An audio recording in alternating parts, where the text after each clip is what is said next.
Hari ini saya akan menceritakan tentang cerita dari seorang teman kita yang bernama Arangga Arya. Dia berasal dari Sukabumi dan ini ceritanya cukup terkenal di tweet tahun 2018-2019 yang lalu. Perkenalkan dulu, nama saya Yuga dan selamat datang di Cerita Misteri. Jangan lupa untuk subscribe, komen, dan like-nya. Langsung saja ke ceritanya. Seorang manusia yang berubah menjadi pocong.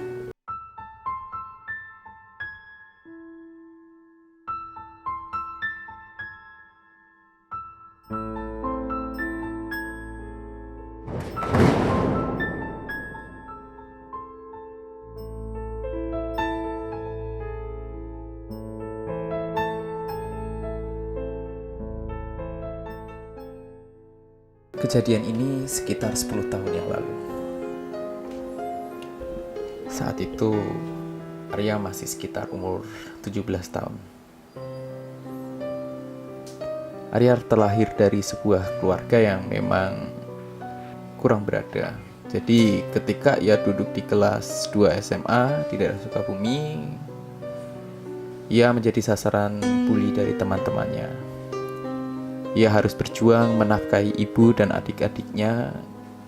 Dan di saat itu guru dan teman-temannya malah mengolok-olok Arya karena Arya tak bisa ikut untuk studi tour ke Jogja. Kesehariannya ia bekerja sebagai kuli panggul di pasar. Hingga suatu hari ia diajak oleh seorang pria untuk menemaninya menjadi guide ke Gunung Salak dengan bayaran 500.000. Kalau nggak salah sih, katanya sih ini salah satu kakak kelasnya yang udah lulus atau gimana gitu lah. Jadi mereka ketemu di pasar seperti itu. Saat itu ia harus membawa 7 pendaki dari Jakarta yang terdiri dari 4 pria dan 3 wanita. Singkat cerita, Arya yang kebagian jadi tim logistik dan semua pendaki sudah tiba pukul 5 sore di Gunung Salak. Sampai pada malam itu, semuanya tampak baik-baik saja. Hingga menjelang tidur, tiba-tiba ada keanehan. Yakni, seorang rombongan wanita yang bernama Ririn kehilangan mantelnya. Semuanya ikut nyari. Semua tas diperiksa, semua sudut tenda diperiksa. Tapi tetap aja gak ketemu. Karena udah malam, semuanya sepakat besok pagi mau nyari lagi. Semua pada istirahat. Di sana dibikin 3 tenda. Tenda pertama sebelah kiri, itu gua sama si abang. Si abang ini yang orang yang ngajak si Arya tadi. Tenda cewek di tengah dan tenda cowok paling kanan. Di saat yang lain sedang masuk tenda, gua nggak tahu mereka udah tidur apa belum. Gua di sini tuh Arya ya. Gua sama si abang ngobrol. Lagi asik ngobrol, si abang ngeliat sesuatu. Terus nanya ke gua, Arya, abang gak salah lihat kan? Itu apaan ya? Gua juga lihat. Kaget gua, sumpah kaget. Ternyata ada yang ngelayang. Yang ngelayang itu warna putih. Pertama, gua nyangka itu pocong atau kuntilanak. Ternyata itu mantel. Mantelnya warnanya putih. Gua nanya ke si abang, Bang, itu mantel. Mantelnya Ririn kali ya? Ambil yuk bang. Si abang bilang, jangan diambil. Kayaknya mantel itu dipakai sama jin. Jangan disamperin, takut ada apa-apa. biar besok aja gua. Ya udah nurut aja. Orang gua juga takut mau ngambil itu mantel. Itu mantel ngelayangnya lumayan lama. Gua sama si abang ngeliatin aja terus, tapi gak berani ngambil. Mantel sempet muterin tenda cewek, lalu hilang gitu aja, gak tahu kemana. Si abang gemeteran, ngomong agak gak jelas, apalagi gua takutnya kayak gimana. Taulah. Si abang bilang, Arya, baca doa, abang tidur duluan ya. Arya jaga sampai jam 2. Nanti kalau ada apa-apa bangunin abang. Gua sama si abang gantian ronda. Gua jaga yang pertama. Saat sedang jaga tenda, tiba-tiba 2 wanita yang di tenda, Ririn dan Laras, keluar ingin buang air kecil, lalu ditemani oleh Arya. Mereka menuju ke sungai untuk buang air kecil. Lalu tiba-tiba melihat mantel Ririn ada di tengah batu besar di sungai tersebut.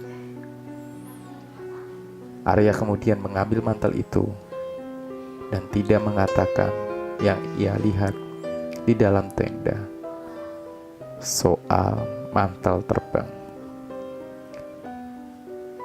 Nah, di malam ketiga mulai terjadi hal yang tidak diinginkan, hingga Arya kapok ke Gunung Salak lagi. Saat Ririn masuk ke dalam tenda untuk mengenakan mantel, tiba-tiba ia teriak sekencang-kencangnya. Ririn tampak kesurupan dan meminta dilepaskan dari mantel itu. Namun tidak bisa. Yang bikin kaget, Ririn yang berada di dalam mantel itu tiba-tiba berubah jadi pocong dan melompat keluar jendela dari tenda tersebut. Para wanita tampak menangis, bahkan pingsan melihat temannya berubah menjadi pocong. Ditambah lagi, tiba-tiba api unggun mati dan senter tidak bisa berfungsi. Dengan terpaksa rombongan itu kemudian bersiap untuk turun gunung dan mencari bantuan. Tak sendiri, rombongan itu juga terus diikutin Ririn yang telah berubah menjadi pocong, sambil melompat dari satu pohon ke pohon lainnya. Setiba di perkampungan warga, rombongan bertemu dengan ayah Ririn. Mungkin salah satu dari mereka sudah menghubunginya sehingga ayah Ririn bisa bertemu dengan mereka. Tanpa diduga, rupanya mantel itu merupakan milik ayah Ririn yang dikuasai oleh jin. Menurut ayah Ririn, ada semacam perjanjian antara ayah Ririn dengan penghuni mantel tersebut. Jin itu merupakan penunggu pertambangan milik ayah Ririn, sehingga ada perjanjian terlarang yang mereka lakukan, yakni ketika mantel itu dipakai oleh orang lain, maka orang itu akan meninggal menjadi pocong. Dan jika 7 hari tidak dilepaskan, maka akan meninggal dunia.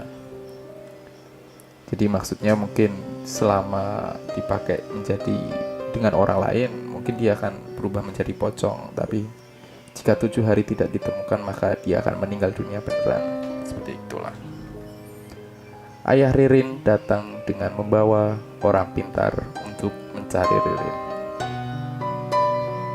Ia kembali naik ke gunung ditemani Arya.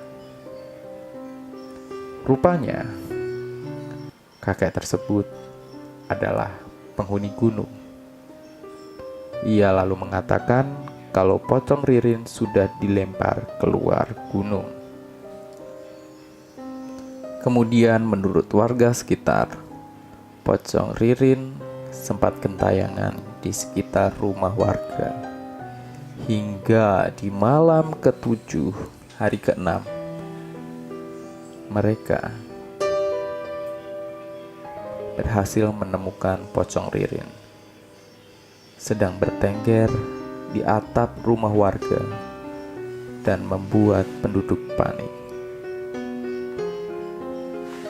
Akhirnya, dengan perjuangan selama berjam-jam, pocong itu berhasil ditangkap.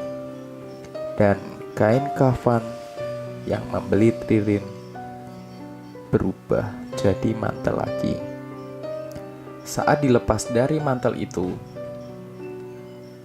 Ririn keluar dalam kondisi telanjang dan tubuhnya kotor dan bau. Tak berhenti di situ. Rupanya setelah Ririn pulang ke Jakarta, ia kerap kembali menjadi pocong saat pukul 12 malam. Hal itu katanya akan berlangsung selama 99 hari sampai ayah Ririn menemukan mantel baru untuk diberikan pada jin tersebut. Sampai pada waktu kakak perempuan Ririn yang dari Australia kembali menemukan mantel serupa, kemudian terjadi perpindahan jin itu ke mantel yang baru. Menurut Arya, dari situ Ririn mulai kembali hidup normal. Namun ingatannya dihilangkan agar tidak menjadi trauma. Di akhir cerita, Arya juga mengatakan kalau Ririn saat ini masih hidup dan tinggal bersama kakaknya di Australia.